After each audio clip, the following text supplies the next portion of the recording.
10 years ago, my stepmom kicked me out, telling me I wasn't part of her family, but eventually, karma came back around in a big way. I was just 8 when my parents divorced, and like most divorces, it was messy. At the time, I didn't fully understand what was going on. All I knew was that my mom and dad weren't together anymore, and suddenly, I was moving between 2 different homes, trying to figure out what normal was supposed to feel like again. Not long after, my dad met a woman named Lauren. At first, she actually seemed like she might be okay. She talked to me as though she genuinely cared and would even bring me snacks when she visited. I thought, maybe she'll be like one of those cool stepmoms you see on TV. But I couldn't have been more wrong. Less than a year after my parents divorced, my dad went and married her. Everything happened so quickly I barely had any time to come to terms with my parents not being together anymore. And then, suddenly, this new woman was in our lives, acting like she was in charge. At first, it was little things. She'd give me strange looks if I wanted to spend time with my dad, almost like I was intruding on her territory. Then, little by little, she started pulling my dad away from me. It was as though a switch had flipped the instant they got married. She was no longer the kind woman I thought she was. Instead, she made it abundantly clear that I wasn't part of the family picture she had in her mind. And the worst part? My dad went along with it, like he was so caught up in his new life that he didn't see or didn't care how much I was being pushed aside. I still remember one of the first moments it really hit me that things were never going to be the same. My dad had promised we'd go out together, just the 2 of us. It had been a while since we'd done that, so I was really excited. But then, at the last minute, Lauren suddenly made plans with him, and I was left behind. And this wasn't just a one-time thing. After that, anytime I tried to spend time with him, she'd come up with some excuse or plan, and every single time, he'd choose her. Then there was Cora, Lauren's baby. I didn't have any problems with Cora at first. After all, she was just a baby. But Lauren used her as a reason to keep me around and make me useful whenever they wanted to go out or have a date night. Guess who had to babysit? Me. They'd promise things like, oh, you can hang out with your friends later, or we'll do something fun next time, but it never happened.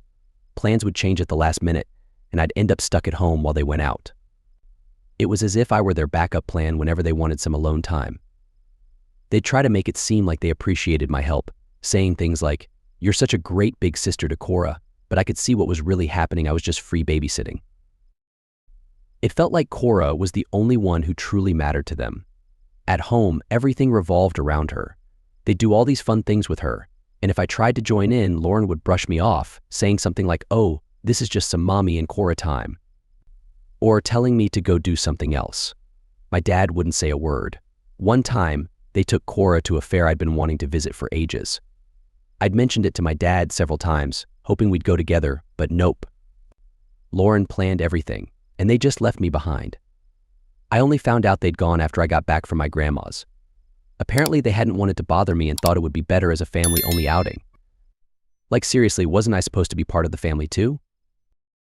That was what hurt the most, how my dad just stood by and said nothing. I mean, wasn't he supposed to have my back? But he didn't. It was like he was so focused on keeping Lauren happy that he didn't care if I was being left out. And this started happening more and more. Anytime something fun was planned, like a beach trip, a movie night, or going out to eat, I'd suddenly have a list of chores, or I'd be sent off to stay with my grandma. Don't get me wrong, I love my grandma. She's always been there for me, and is one of the few people who treated me like I actually mattered. But it wasn't hard to see what was going on. Lauren was using these chores and family plans to make sure I wasn't around, and my dad was just letting it happen. It got to the point where I'd just stay in my room when I was there. What was the point in trying to fit in when it was so clear they didn't want me around? Every time I came out, Lauren would make some passive-aggressive comment or give me a look like I was intruding. And my dad? He'd just sit there, acting oblivious, or maybe he really didn't care. I think the worst part was when I tried to talk to him about it. I remember sitting him down, hoping we could actually have a conversation.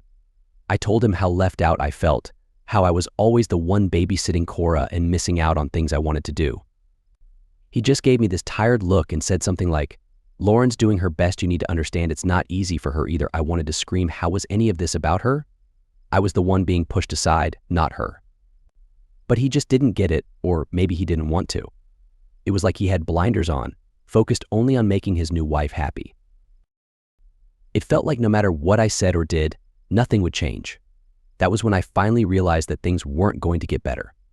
I was stuck. My dad had chosen Lauren, and I was just an extra piece that didn't fit in their puzzle. So I stopped trying. I stopped asking to go on trips with them. I gave up trying to join them. If they needed a babysitter for Cora, I'd just do it since resisting only made things worse. The less I said, the less I was noticed, and at least that way, I didn't have to face Lauren's attitude. Looking back now, I'm stunned by how oblivious my dad was. Or maybe he wasn't oblivious at all, maybe he just didn't care. He had his new perfect family, and I was simply a reminder of his old life. Lauren wanted me gone, and he was okay with that. Accepting this truth hurt, but once I did, it became easier to plan my escape for later. By the time I was 10, I'd already learned to keep my distance and avoid getting attached to promises they were just empty words. By then, I fully understood my role in my dad's new family. I was there to babysit Cora and stay out of their way whenever they wanted family time. No one said it out loud, but Lauren would always frame it nicely, saying things like, "Cora's still young, and it's important for her to have special moments with us," but it was obvious I was simply not included. One time, I remember clearly how it hit me. It was early summer, and my dad had promised we'd do something special together since I'd been doing well in school. I was excited because, honestly, it had been ages since we'd done anything, just the two of us. So when he mentioned an amusement park, I started dreaming up plans, thinking about which rides I'd go on and the snacks I'd get. I was just a kid, desperate for real father-daughter time. But a few days before we were supposed to go, I overheard Lauren on the phone with a friend. She was talking about the amusement park, so I thought maybe she was organizing the trip. Then I heard her say, "Yeah, it's just going to be the three of us. I want it to be a special day for our little family." My heart sank. I remember standing there, frozen, trying to process her words. The three of us meaning my dad, Lauren, and Cora. No mention of me. I guess I shouldn't have been surprised, but it still stung. I went to my room, trying to figure out how to bring it up with my dad, but I didn't get the chance. The next morning, Lauren approached me with a big smile, saying, "Your grandma needs help this weekend. She's been asking for you, and I know she'd love to have you over." It was so fake I knew she just wanted me out of the house. But I didn't want to cause a scene, so I agreed. I packed my bag and spent the weekend at my grandma's.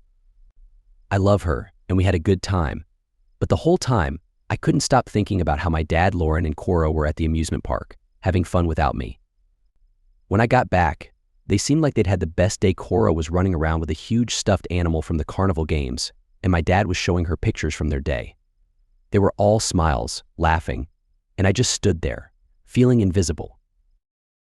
Lauren noticed me and, with a fake sweet voice, said, "Oh, we didn't want to bother you since you were helping out your grandma. We thought it was best to let you have some alone time with her." It was such a load of nonsense. They didn't want to bother me because they didn't want me there, plain and simple. And my dad just nodded, like everything was fine. He didn't even ask how I felt, as if my feelings didn't matter. I wanted to scream, but I kept quiet. Speaking up wouldn't help. They'd only twist it to make me look like I was overreacting or being difficult.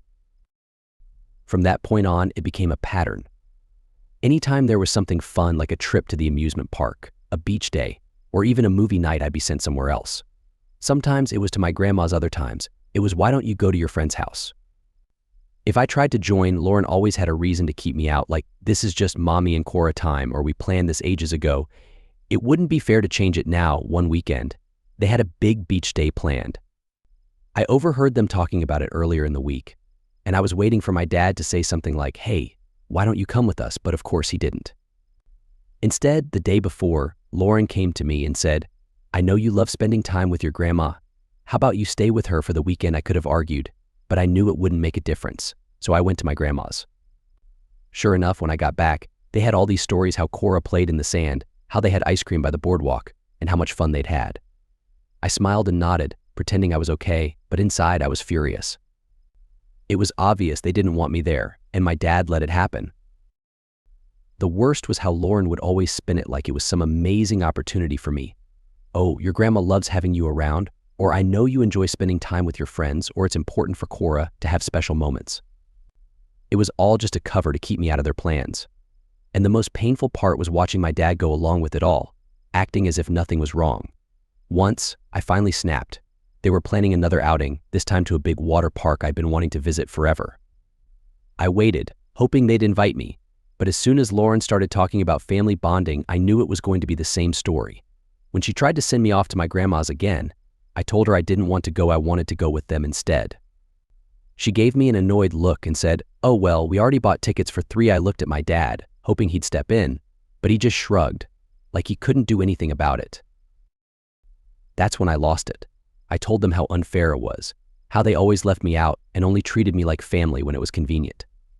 Lauren acted surprised, like she had no idea what I was talking about. She started with her usual lines about how much my grandma appreciated me helping out, and how they wanted to make sure I had quality time with her. But it was never about that, it never was. It was clear they were pushing me aside, and I was tired of pretending not to notice. My dad barely responded, just as usual, "We'll talk about it later," but we never did. Every time I tried to express my feelings, he would brush it off, as if it didn't matter. It felt like shouting into an empty space. I came to understand that no matter what I did, Lauren would always find a way to leave me out, and my dad wasn't going to defend me. They had their ideal little family setup, and I simply wasn't part of it, so I stopped trying. It seemed easier, less disappointment, less of feeling like an outsider in my own father's life. Looking back, I can't even say why I held on to any hope things would improve. To them, I wasn't family, I was just extra baggage to manage, and as long as I kept out of their way, things were fine for them.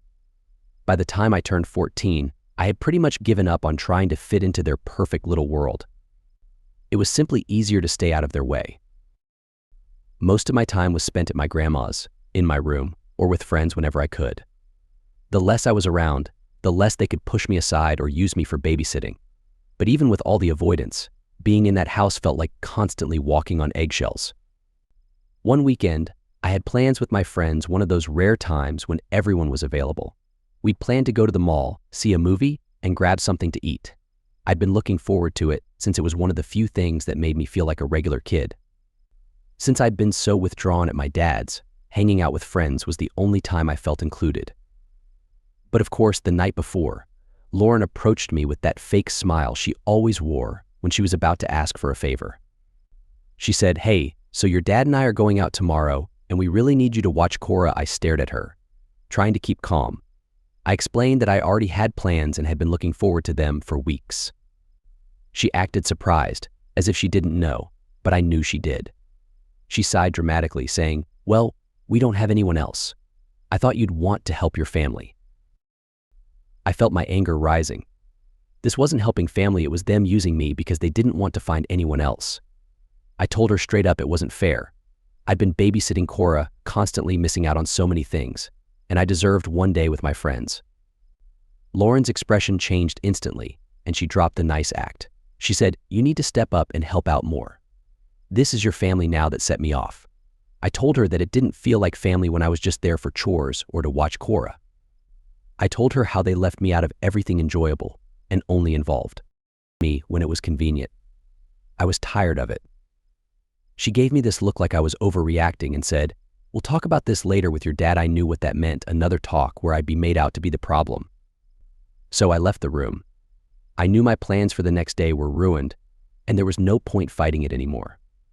The next morning, my friends texted, asking when I'd be ready. I felt awful telling them I couldn't go. I made up an excuse about a family emergency because I didn't want to admit that, once again, I was stuck babysitting. I could tell some of them were annoyed, and I didn't blame them. I'd canceled so many times because of Lauren's last-minute requests that I knew they'd eventually stop inviting me altogether.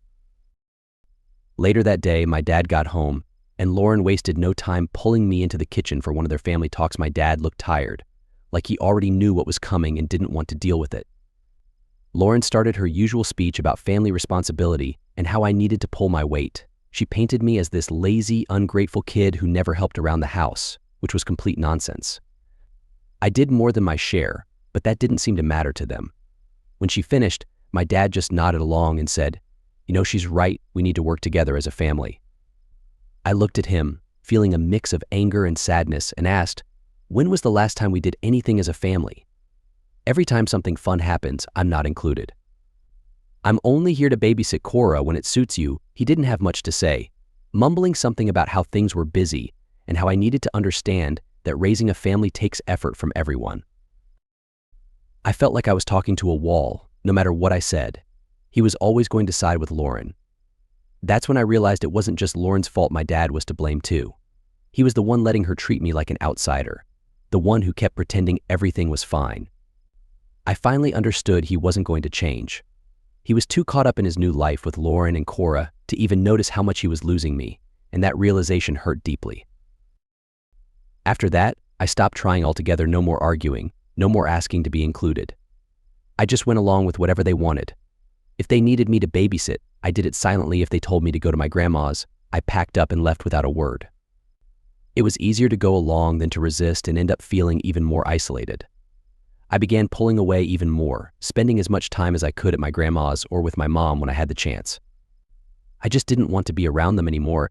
It felt like I was just a ghost in their home, only noticed when they needed something. It was as if I didn't exist unless they required a favor. The odd thing was, the more I distanced myself, the less they seemed to notice.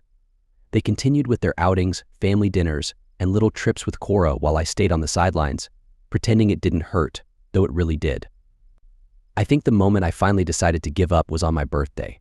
I hadn't expected much, as I'd learned not to by then, but it still stung when they barely acknowledged it. Lauren made a small cake, more of an afterthought than anything meaningful.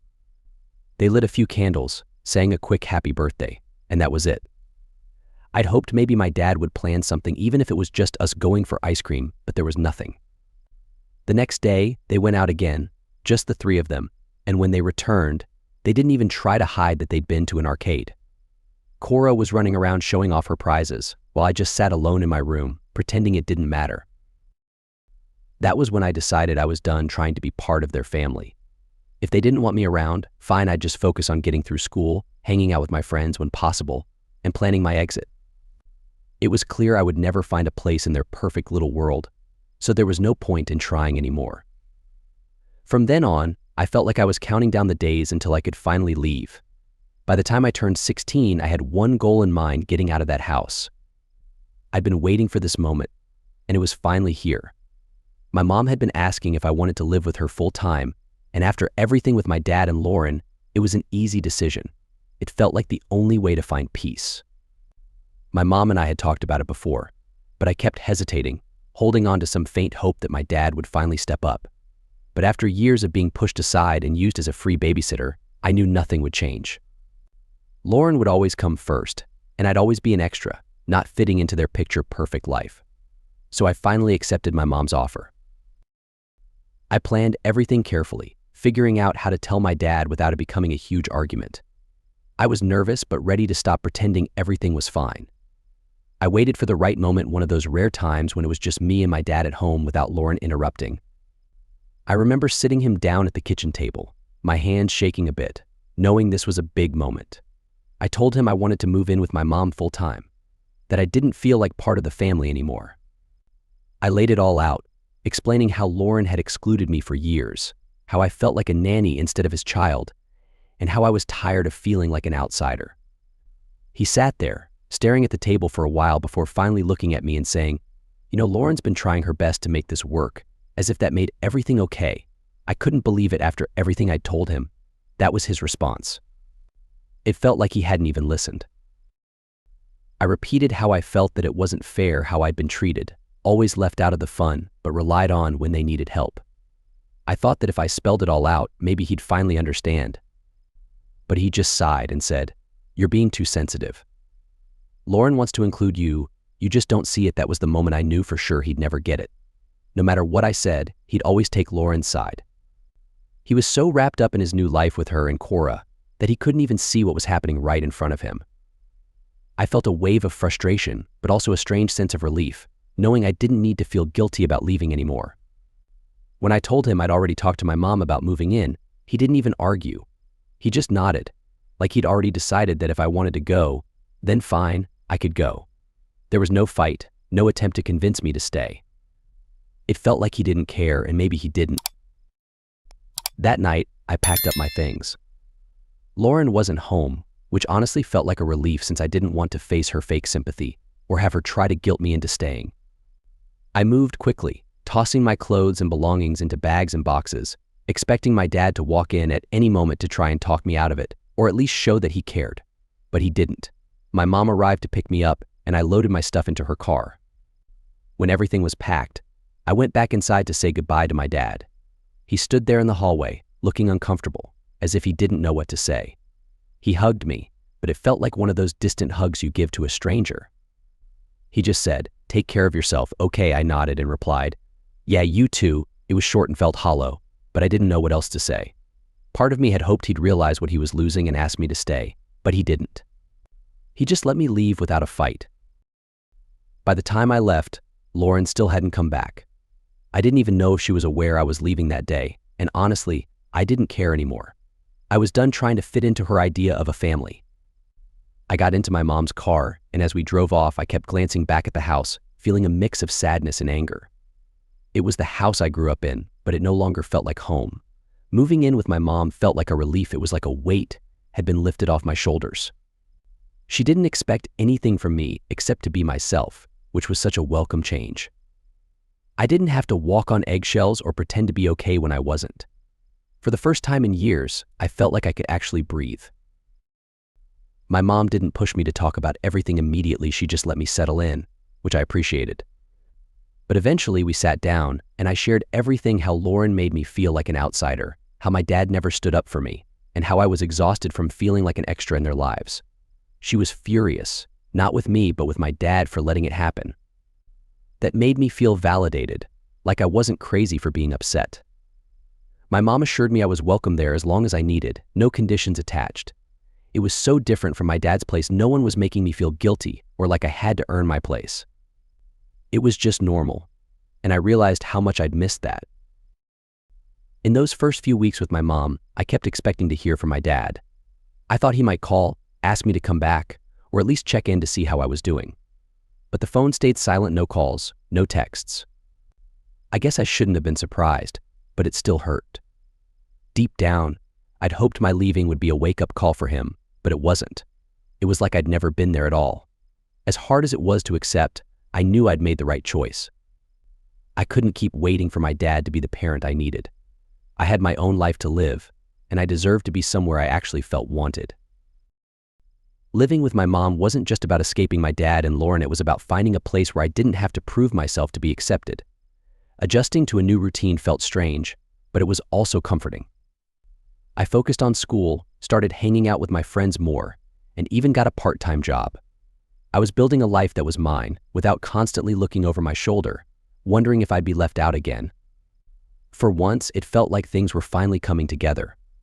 Looking back now, I don't regret leaving. It was the best choice I could have made for myself.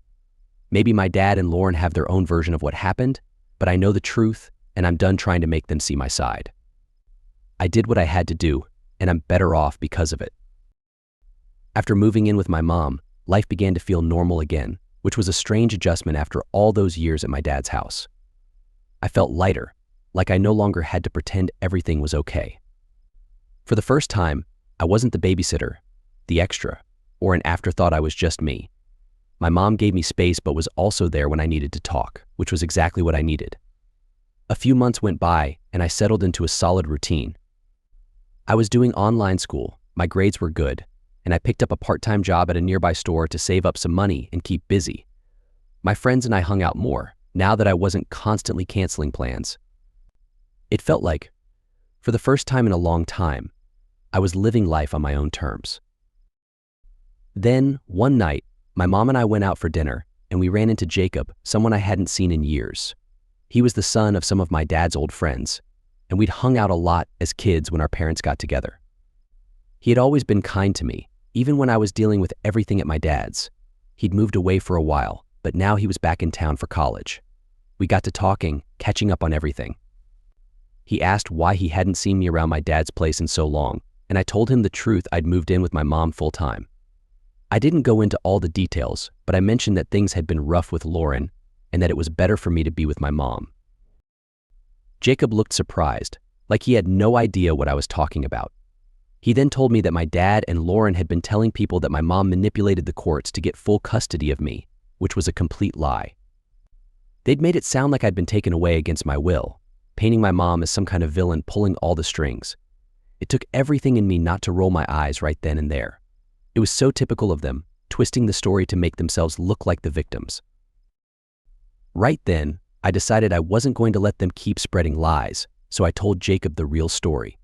I explained how I'd chosen to leave because I was tired of being treated like a babysitter and feeling like an outsider in my own father's house.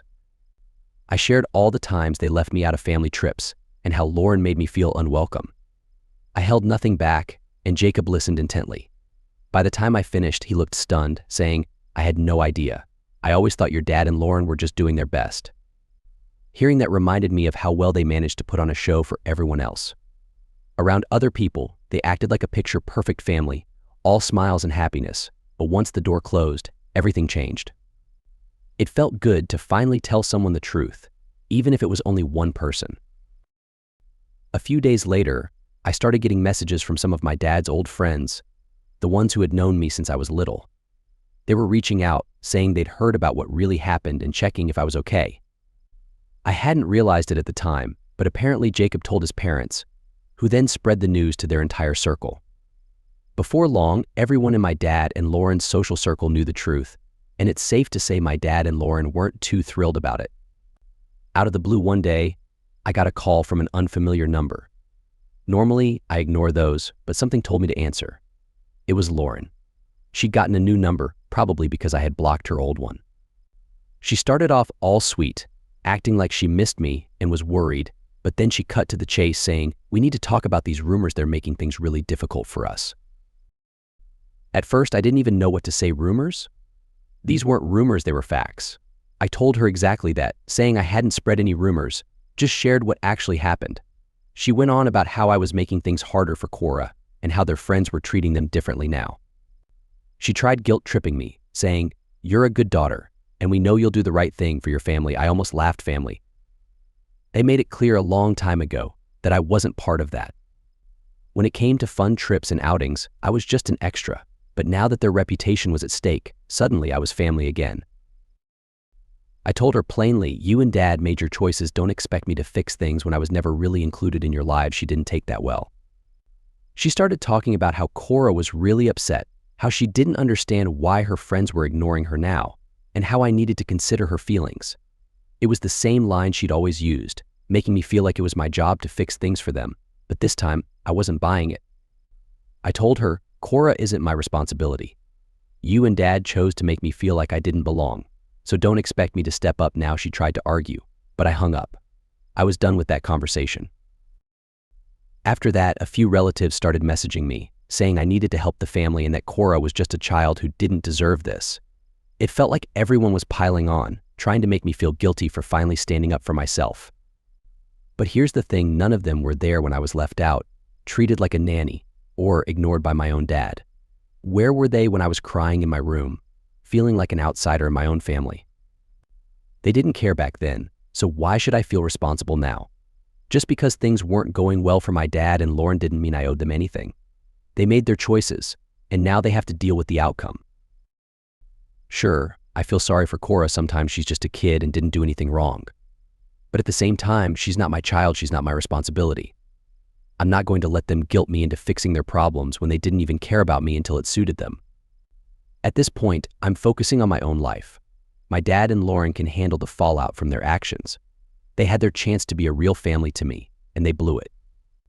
I'm done wasting my time trying to repair things with people who never made me feel like part of their family in the first place.